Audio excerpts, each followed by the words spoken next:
Hello, and welcome to Mythmakers. Mythmakers is the podcast for fantasy fans and fantasy creatives, brought to you by the Oxford Centre for Fantasy. My name is Julia Golding, and we are continuing our series today where we take an author's journey through The Lord of the Rings, and we have reached Chapter 4 in Book 3, that's in the Two Towers, and the chapter rather gives away its content because it's called Treebeard. Now, if you turn to this chapter, you'll notice that it is amongst one of the longer ones that Tolkien wrote. It covers a lot of ground, both in terms of how far they walk, but also what happens in it. It's stuffed full of events. So I've broken it down into 6 main parts, not of equal length. So the first part is seeing Merry and Pippin on their own, having escaped into Fangorn Forest. The second part is their meeting with Treebeard and going to stay with him. The third part, which I've separated out, is the talk they have with him, because we get a lot of the history of the Ents. It's quite a long piece in this chapter. And then the fourth part is the Entmoot and the debate there. The fifth part is the little stay that they have sort of on their own whilst the Entmoot goes on with Bregolad, who is the hasty Ent. And the last part is the march on Isengard, where they move through the forest to reach Isengard. So do you remember that the very first sentence in the Two Towers was incredibly short? It was like two words. Look in contrast to the first line of this chapter, because it's a very long sentence indeed. I'll just read it to you. Meanwhile, the hobbits went with as much speed as the dark and tangled forest allowed, following the line of the running stream, westward and up towards the slopes of the mountains, deeper and deeper into Fangorn. So a long sentence. And what seems to be going on here, I think, is that we are being wound into Fangorn in that sentence structure. So it's very different from the short, sharp sentences where we're running and following and hunting. This is, we are wandering in and, in a way, getting lost. And this is what books and prose can do in a way that films can't. So if you remember the film version of this, if you've seen that, it's all very rapid because they're keeping up the tension of the battle. Merry and Pippin run into the forest. They're pursued by, I suppose, Grishnak, and he's then stamped on by Treebeard, and off they go.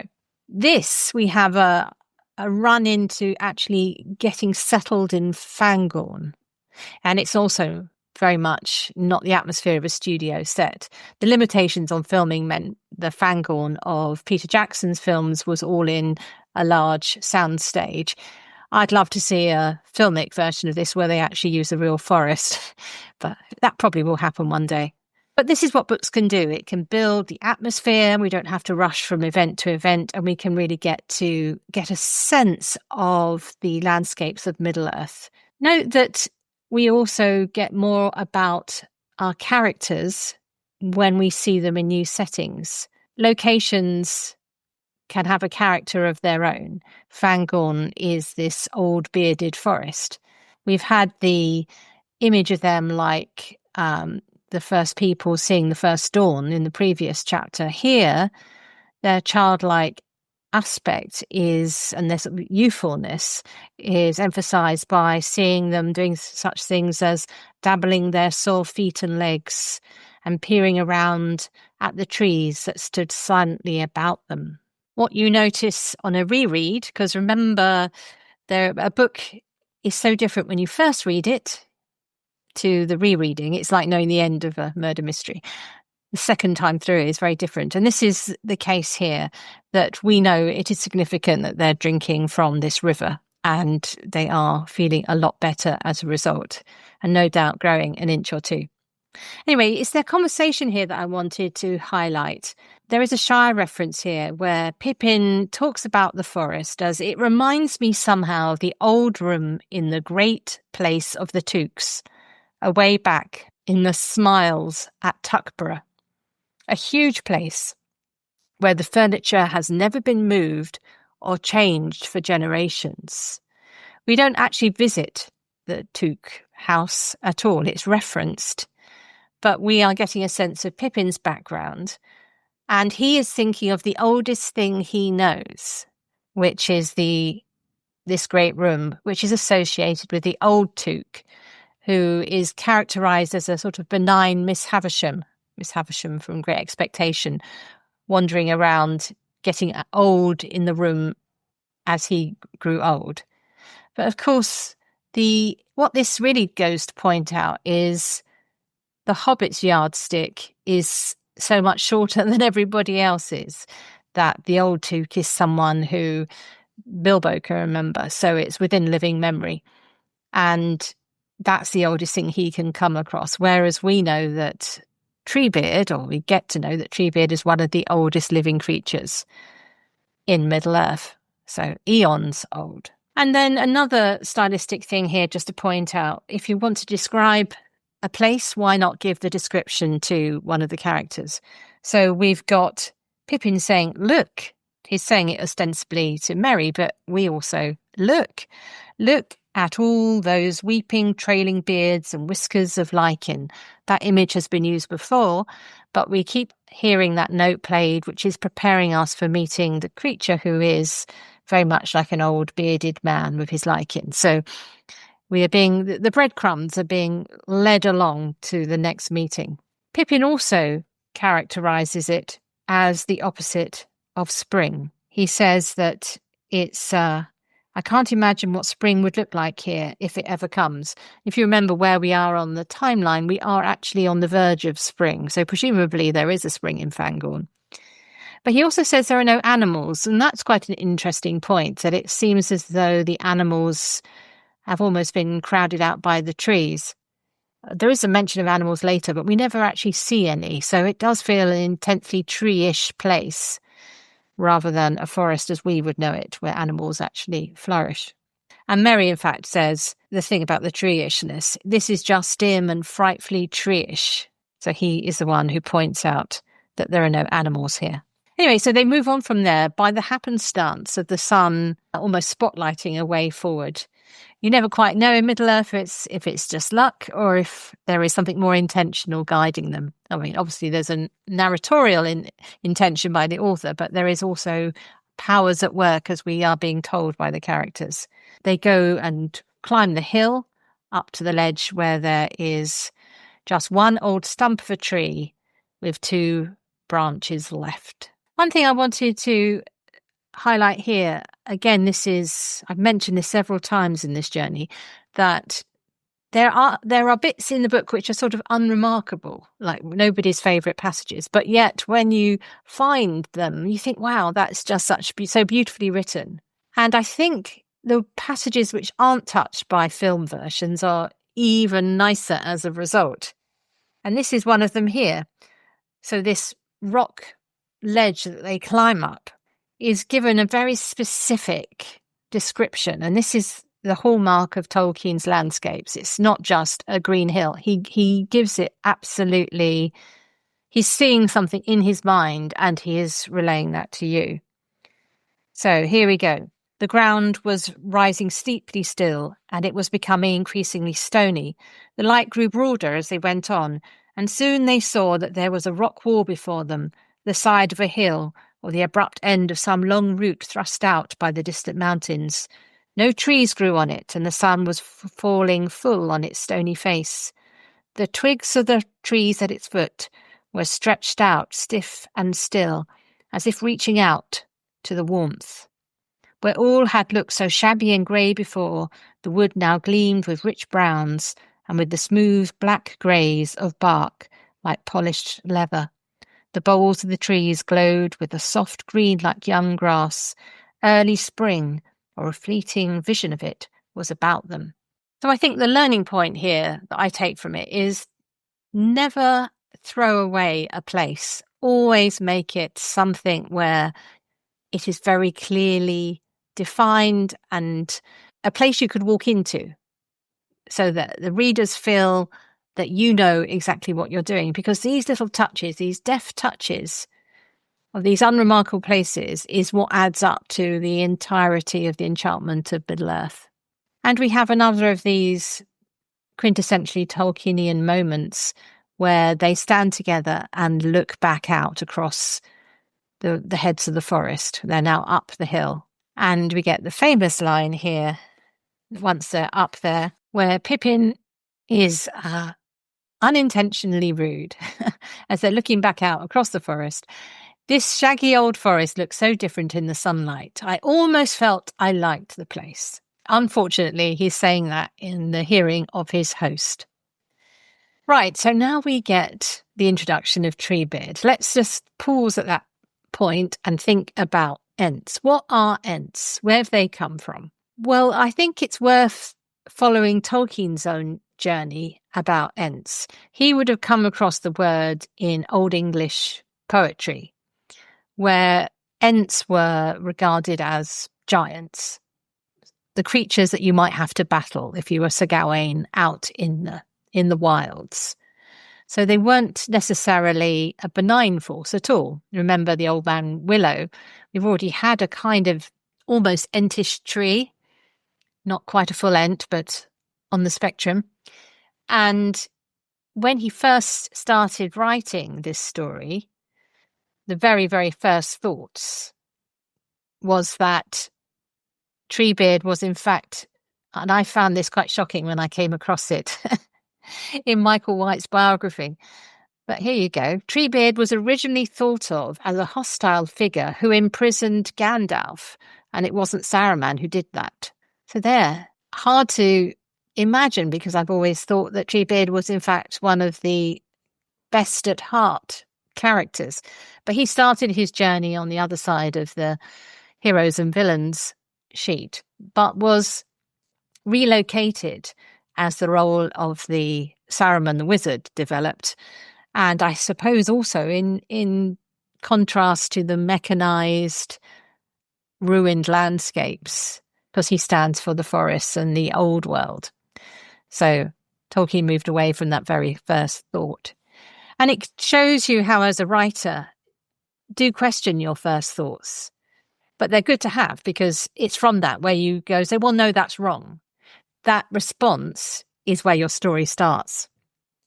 So it's interesting to see the workings of Tolkien at this point.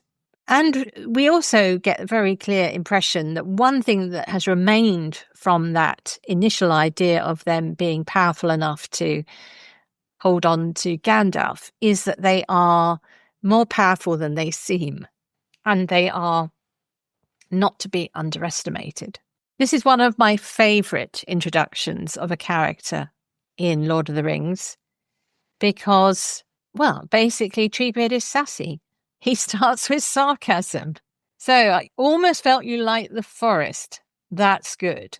Yeah. Eye roll or equivalent, Entish equivalent. And he comes back or claps back with, I almost feel that I dislike you both, but do not let us be hasty. So a wonderfully comic, but also characterful introduction. He is described as 14 feet high, which is a decent size, but not overly tall for a tree. And we'll pause here for the actual description, because I love the toes. Tolkien's good on feet, isn't he? Whether it, that's Treebeard, was clad in stuff like green and grey bark, or whether that was its hides, was difficult to say. At any rate, the arms, at a short distance from the trunk, were not wrinkled, but covered with a brown, smooth skin. The large feet have 7 toes each. The lower part of the long face was covered with a sweeping grey beard, bushy, almost twiggy at the roots, thin and mossy at the ends. But at the moment, the hobbits noted little but the eyes. This is where I think the realisation of Treebeard wasn't bad in the Peter Jackson version. It's so hard, because sometimes their characters work better in the half-realised world of the imagination. You can be a little bit indefinite, like that description. Was it its hide or was it bark? I think they did a very good job, particularly with the beard, with the twiggy bits near the base of it, and the eyes, of course. I'm trying to delete from my head the filmic version of this and try and see what Tolkien was seeing. And I think where we're supposed to rest most and put our concentration is the eyes. And there's an interesting second description here where Tolkien turns to a later memory from Pippin. One of the things this does is that we know the hobbits survived in order to give this account. So a little bit of jeopardy is taken out by this, but it's fine, I think, because it does seem a story world where at least some of the hobbits will survive. But the description of the eyes is very long, but also very thoughtful, of course. One felt, this is Pippin, and Pippin is suddenly finding this poetic register that we haven't heard from him before. One felt as if there was an enormous well behind them, filled up with ages of memory and long, slow, steady thinking. But their surface was sparkling with the present, like sun shimmering on the outer leaves of a vast tree or on the ripples of a very deep lake. I don't know, but it felt as if something that grew in the ground, asleep you might say, or just feeling itself as something between root tip and leaf tip, between deep earth and sky, had suddenly waked up and was considering you with the same slow care that it had given to its own inside affairs for endless years. A wonderful description of an Ent and a suggestion of what a mature Pippin will be like. Because that doesn't seem like the Pippin of the early days of this book. So one of the famous stories about Treebeard is that in a way he is C.S. Lewis in the book, or a homage to his presence in the book. The Inklings often put each other in their books, and C.S. Lewis's booming voice was something that Tolkien was trying to capture with the hums of Treebeard. I have completely the wrong voice for Treebeard, so I won't insult you by trying to do it. You need a nice deep bass voice for this. I don't think it is meant that it's not like the Professor, for example, in Narnia, or someone like that. This is just meant as almost like an inside joke, where everybody would chuckle knowingly that Jack's voice was being sent up a little with his poetry and his prolix way of talking. So we'll just do the nod and then we'll put C.S. Lewis to one side. He's not suddenly become a tree in the book. It's nothing as close as that. So now we enter the conversations with Treebeard, and the conversations happen, first of all, while standing still and then on the move. So the first part of that conversation is where we get the first of the poems. And Treebeard, who has not had the experience of meeting a hobbit before, is not so proud that he won't go back to what sounds like a learning rhyme, the kind of thing that you might have learnt at school by rote to enumerate, I don't know, kings and queens of England or something. Here he's doing it for the different species. And the division in the list is that sentient creatures who have speech, that kind of creature, get a whole line, whereas non-speaking creatures get half a line. So dwarf the delver, dark are his houses, versus beaver the builder, buck the leaper. So when the hobbits hear this, they quickly work out what's going on, what the code of this learning poem is, and Pippin rapidly comes back with half-grown hobbits, the whole dwellers. And this is part of it instantly earns Treebeard's approval because he likes the idea of living in a hole, but it also shows the nature of these creatures that he's just met to leap ahead of him. But he's not slow himself. He is very cunning. And I think probably the difference is he's very methodical. If you know somebody in your life who will not be rushed, that is a Treebeardish quality. So maybe that will help you put up with it in future. Warning, the following ZipRecruiter radio spot you are about to hear is going to be filled with F-words. When you're hiring, we at ZipRecruiter know you can feel frustrated, forlorn even, like your efforts are futile, and you can spend a fortune trying to find fabulous people, only to get flooded with candidates who are just fine. Fortunately, ZipRecruiter figured out how to fix all that. And right now, you can try ZipRecruiter for free at ZipRecruiter.com/zip. With ZipRecruiter, you can forget your frustrations because we find the right people for your roles fast, which is our absolute favorite F word.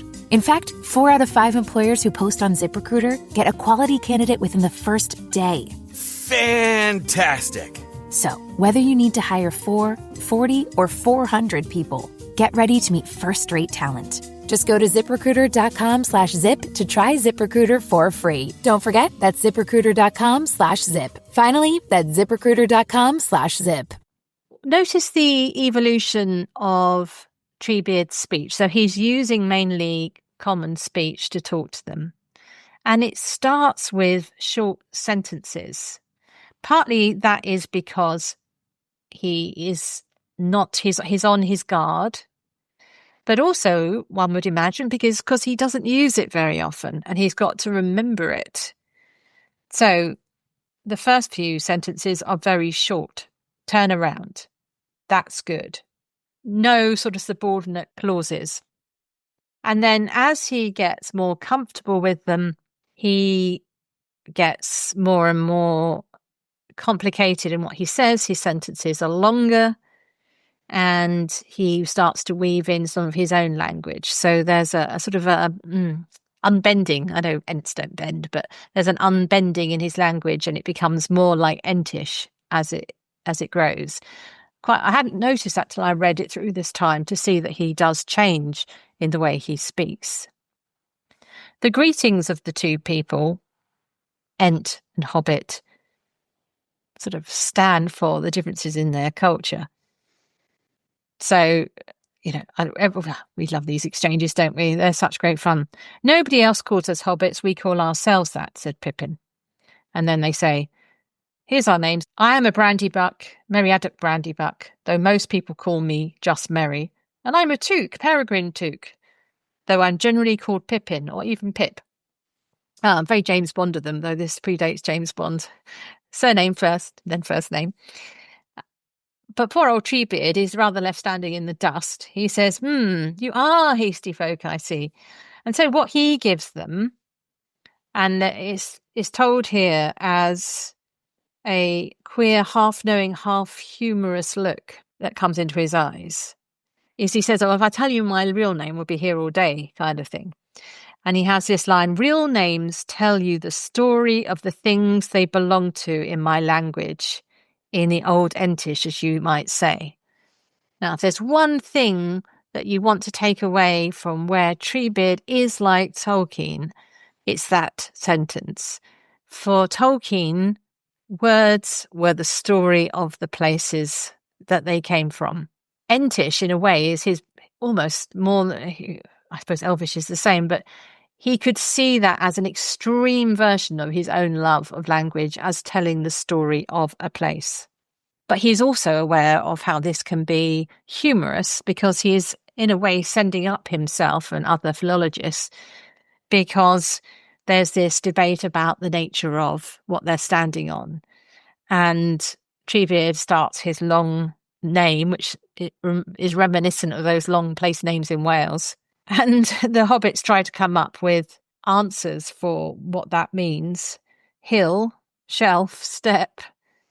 And Treebeard, after thinking about it, goes, hill. So nice to see that Tolkien has a sense of humour about his own love of language as story.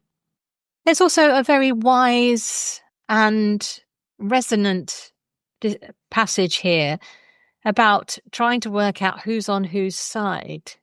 So Merry's saying, what side are you on? And Treebeard is saying, well, it's not about sides for me, but how do you judge if he is a friend or a foe? It's this. I am not going to do anything with you. Not if you mean by that, do something to you, without your leave. That's exactly what the orcs did. They did something with the hobbits. We might do some things together. So there you are. If you're working together with someone who's your friend and your ally, if they're doing something to you, manipulating you, having a malign force over you, like the ring, then you can recognize the face of evil. It's quite a good rule for life as well, isn't it? This exchange where they talk, Merry and Pippin and Treebeard, actually is almost lifted word for word as the script for the BBC audio version, which shows you just what a good small mini play it is, because it's transposed very well to radio drama. So that's the static in the same place conversation. Then we get on the move conversation. Treebeard is carrying them. And I love this touch that we are told that the hobbits feel safe and comfortable. Remember that books also provide you with an emotional journey. So the previous chapter was dark, confused, terrifying. It's a good idea to then move from that darkness to the light. And this is one of the chapters of light. It's full of comedy. It's full of hero characters, delight, the magic and restorative powers of nature. It's the antidote to the bad medicine that we've just had. As they walk, there are lots of fascinating parts of this conversation. Just want to highlight a couple. He gives a critique of Lorien. We were left with the idea that it's almost this beautiful land outside time. But he gives the critique that they are falling rather behind the world in there, I guess. They have gone from they're fading, not growing. It was the land of the Valley of Singing Gold. Now it is the Dream Flower. So he is recognizing that the elves themselves are no longer at the cutting edge of history. We are entering into a different world where other people are going to be making the running. And if you think about the overall scope of the war, in the appendices, you see that battles were fought up in the north by the elves and so on. But it is actually the men and the Ents that actually do the heavy lifting in terms of the main front of this battle. Though the Ents don't know yet, they're about to step up and join the men in resistance. They move from that to a discussion of the Old Forest. And here we have an explanation of why you might get a creature like Old Man Willow. Treebeard says it's a shadow of the great darkness lying on that land. It's interesting that it was put in that way, because that's not something that Tom Bombadil stressed. He talked about the rotten hearts of the trees. But it does seem to fit with the history of the Northern Kingdom.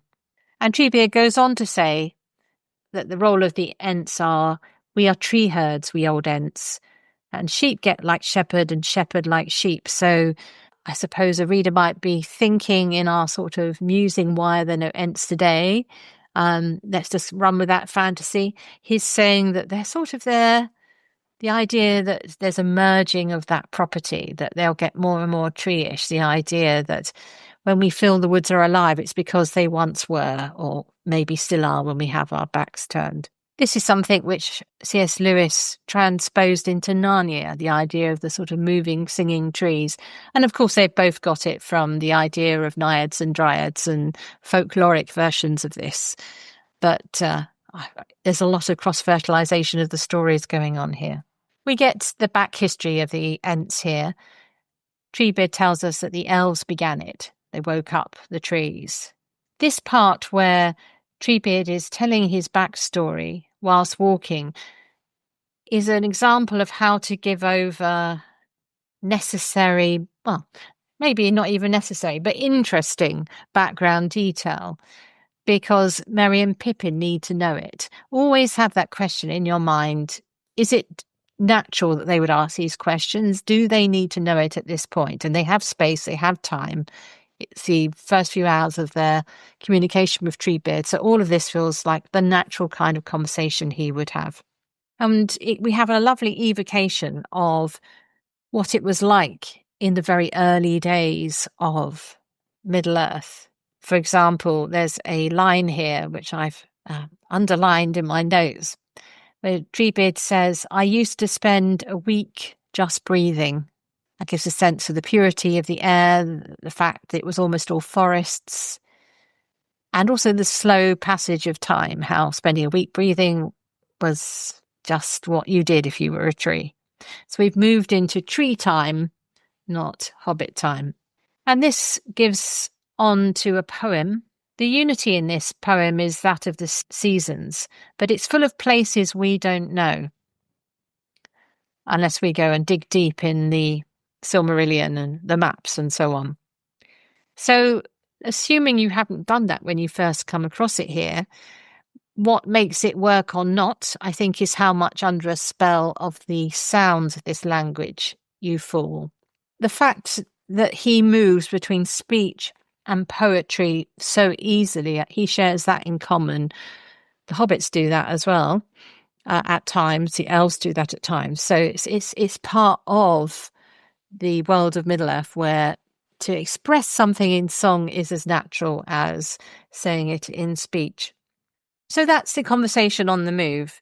Then we get to Treebeard's house, which is beautifully described. It feels like a tree version of someone like Edoras. You have the larger hall with the pillared trees and then a retreat at the back. So we're still within this more archaic structures of the Old English world as opposed to the Gondor world, which feels more medieval and Norman, with gates and ramparts and the complication of a city. This idea, it's a simpler grandeur, a natural grandeur, chimes with the way he characterizes it. He just simply says, I like it. Tolkien's very fascinated, I think, by trees. He said he loved trees. He had favourite trees. Sadly, his favourite tree in the botanical gardens is now only a plaque mentioning its place. But you can walk around Oxford and touch the trees that Tolkien would have seen. And there's a little detail here which I want to mention, which shows you how closely Tolkien observed things as he was writing. He talks about the steps that Treebeard takes being toes first. And if you think about how trees make progress, they do it by putting their roots forward into cracks and expanding that way. So he's giving the gait of the Ent, as far as he can, a tree-ish feeling. He may have a simple house, but it's not without its drama and its beauty, because we have the description of the lights, which then pass from the bowls, and the lights that he conjures up, or one imagines it like a phosphorescence or natural bioluminescence, which then passes to all the leaves. So it's incredibly beautiful and ethereal. The hobbits, surprisingly, are finding themselves full after drinking what looks like pure water. They do nibble some lembas just because they're used to eating. And we can start to see that something strange is happening to them, because the effect of the draught began at the toes and rose steadily through every limb, bringing refreshment and vigour as it coursed upwards right to the tips of the hair. Indeed, the hobbits felt that the hair on their heads was actually standing up, waving and curling and growing. Now, this is like those sort of fast-forward David Attenborough programs where you look at a fern unfolding or something like that. Tolkien, as a keen gardener, would know that in spring you could almost you can see things sprouting and growing. If you stood there long enough, you could see them grow in a day. And that's the sort of feeling you get from this. So Treebeard lies down, so the drink doesn't rise to his head, and we get the chance now for Merry and Pippin to tell him what's going on. We don't need to recap that, but what's interesting here is what it shows about the things that interest Treebeard. So he's interested in the Shire, and he says that the Entwives would like the Shire. That's explained later on. But he's most interested in Saruman, and we're beginning now to head towards what this is actually all about. It's not just a sidestep in the story, an interesting encounter like Tom Bombadil. It's actually going to be one of the major pieces in the puzzle of this battle. And Treebeard himself makes a masterful summary even though they have gone back and fro in their storytelling. By root and twig, but it is a strange business. Up sprout a little folk who are not in the old lists. And behold, the 9 forgotten riders reappear to hunt them. And Gandalf takes them on a great journey, and Galadriel harbours them in Caras Galathon, and orcs pursue them down all the leagues of Wilderland. Indeed, they seem to be caught up in a great storm. I hope they weather it. Pretty good summary, I hope you agree. And there's then the conversation about how everyone's going to survive. And Treebeard, remember this is described later on as like the stones that start the avalanche. He says there is naught that an old Ent can do to hold back that storm. He must weather it or crack. Treebeard realises that this is a fight for survival. How are they going to weather it? Will they be felled or cracked in the onslaught? And his thoughts turn to Saruman. We haven't met Saruman, or we've only met him in story. We met him when Gandalf recounted his imprisonment. But here we get a longer version of Saruman as he has gone from seemingly politely sitting and learning the secrets of the wild to being a man whose eyes are shuttered, like shuttered windows in a stone wall. And further, he has a mind of metal and wheels, who is plotting to become a power. Treebeard shows he has no flies on him because he has worked out that there has been some awful breeding program going on because the Uruk-hai are not like other orcs. As he is doing this, the passion behind it grows. How do you stop your readers' mental eyes glazing over? Well, you put passion and energy into what is being said. And as Treebeard realizes through this conversation and reminds himself of the evil that Saruman has done, he is like the first blast of the storm. His anger builds until he does this thunderous curse him, root and branch, and so on. And fire shoots up from the bowls. His beard goes like a besom brush. Besom brush is like the sort that witches ride in children's illustrations, twiggy brushes. But he has self-control. So he has his burst of anger, and then he buttons it all down, restores his humour. He stands under the waterfall, and then he's beginning to work out that he actually has to step up. The roll call of Ents, as he thinks about who can come and help him, then sparks off the story of the Entwives. This is a little bit aside to the main story, but we've heard mention of the Entwives a couple of times. So it's fun to actually get some answers why there are no more Ents. So is this story of Entwives, is this gender politics? Because the wives are characterised here as people staying close to the homestead, gardens, farms, not the sort of people who go out to strive in the mountains. Is it that? Or are we here getting a glimpse of a sort of sociological idea that you get pastoralist communities of the Ents sitting alongside the gardening and the farming arable development of culture? It could be both, of course. And we don't hear it from the Entwives' point of view. We do get this song, which is quite fun. It's a 2-voice song with an Ent and an Entwife, an elvish song. Again, we've got the seasons running through it. It's told in rhyming couplets. I would say that in terms of just looking at it as a chapter, it is taking us quite a long time, this chapter. That could be part of the point.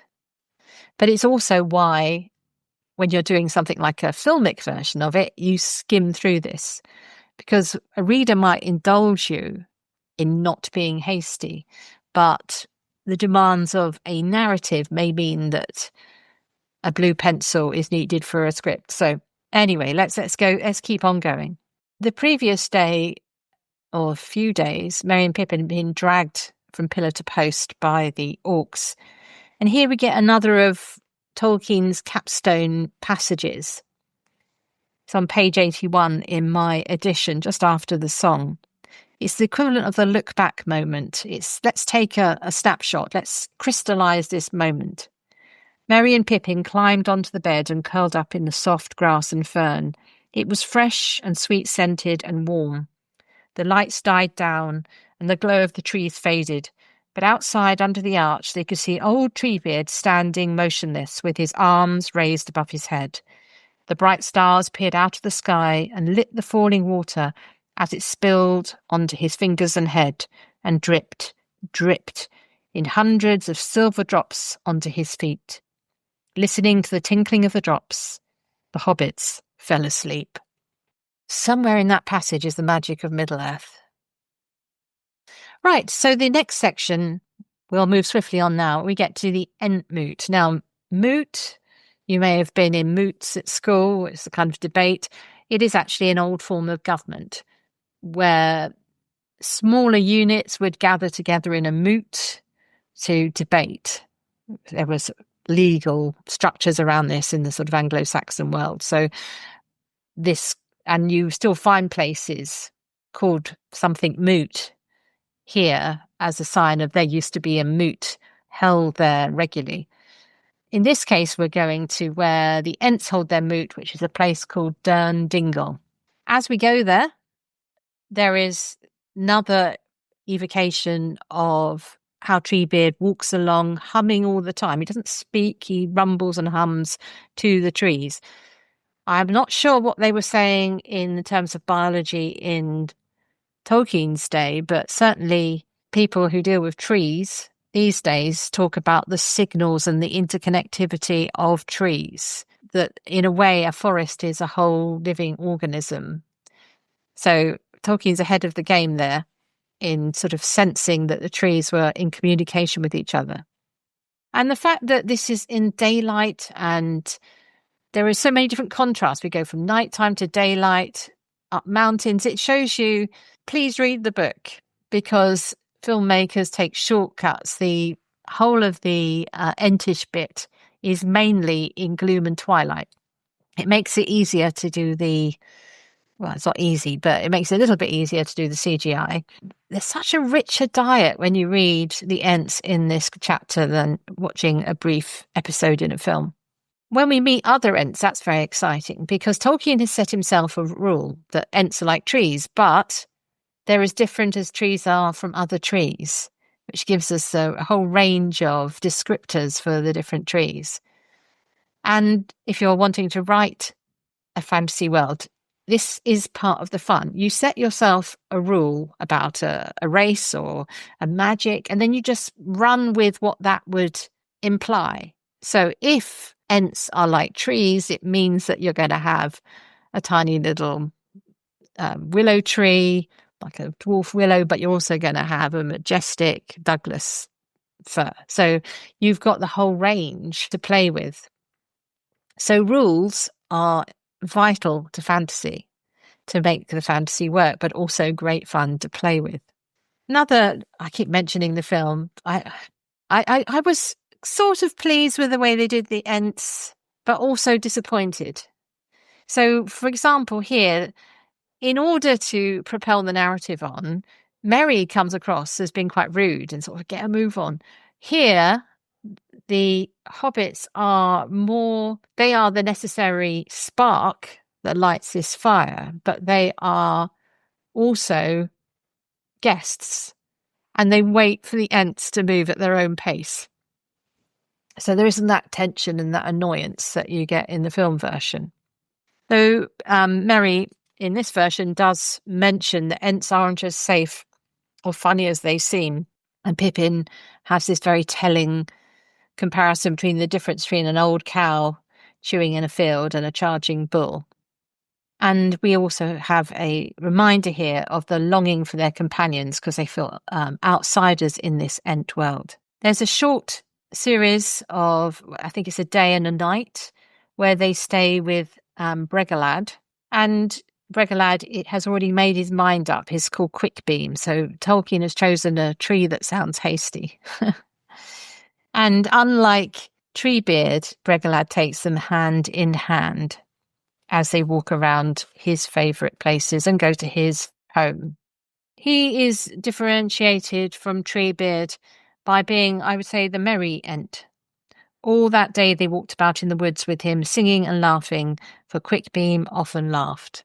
He's got that youthful, prime of his life energy. But he too lapses into poetry. I'm not sure about this poem.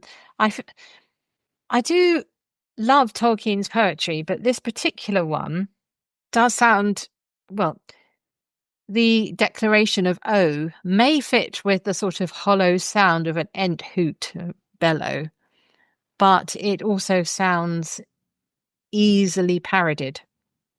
But anyway, it's a poetry about a lament for lost trees.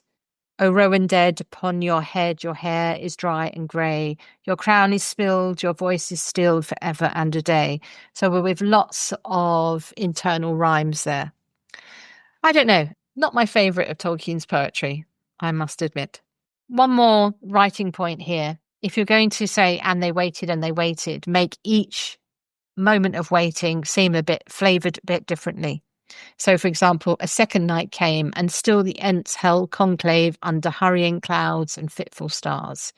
So there we've got the pathetic fallacy.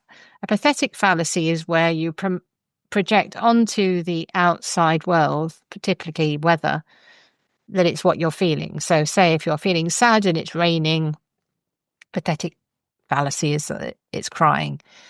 It's not really a fallacy in Middle-earth, though.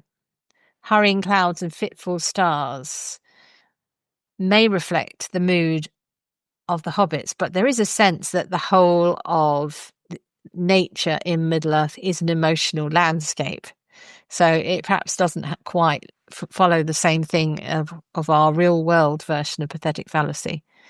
But anyway, the harmony between what the hobbits are feeling and what's going on in the world is a shorthand to giving you a sense of the anticipation and the difficulty of waiting. And then we get to finally the sixth part, where the March of the Ents finally happens. This is a fulfillment of Tolkien's childhood dream when he read Macbeth. He didn't like the way the prophecy of the woods marching on Macbeth's castle was fulfilled, which turned out to be soldiers with branches in their helmets. He wanted the woods to actually walk, and so he makes them walk. We've got a marching poem here, which the sounds of it, all these poems, the Entish poems really work on sound, so they should be read aloud, I think, rather than just I read. It's the sounds of drums and booms. And because we've had to wait quite a long time in this chapter, it comes as release. It seemed now as sudden as the bursting of a flood that had long been held back by a dike. And as they walk, Merry and Pippin go back to sit on Treebeard's shoulders. We get a fascinating little bits of lore. We hear that trolls are counterfeit Ents, which we might not have known before this point. And also we get the mood on which they are marching into battle. Treebeard, he looks sad but not unhappy. It's a kind of Ragnarok spirit, where the point isn't winning the fight, it's about fighting on the right side.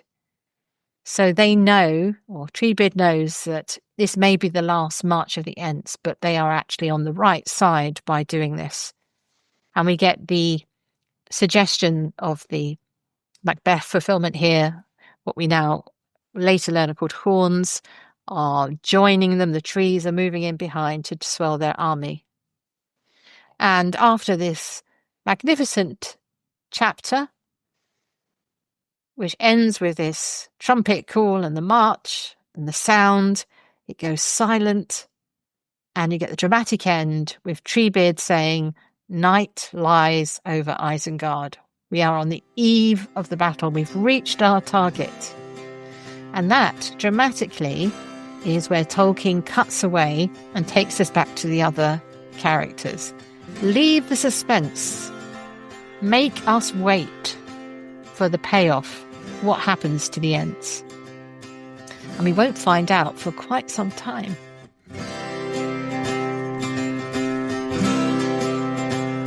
Thanks for listening to Mythmakers Podcast, brought to you by the Oxford Centre for Fantasy.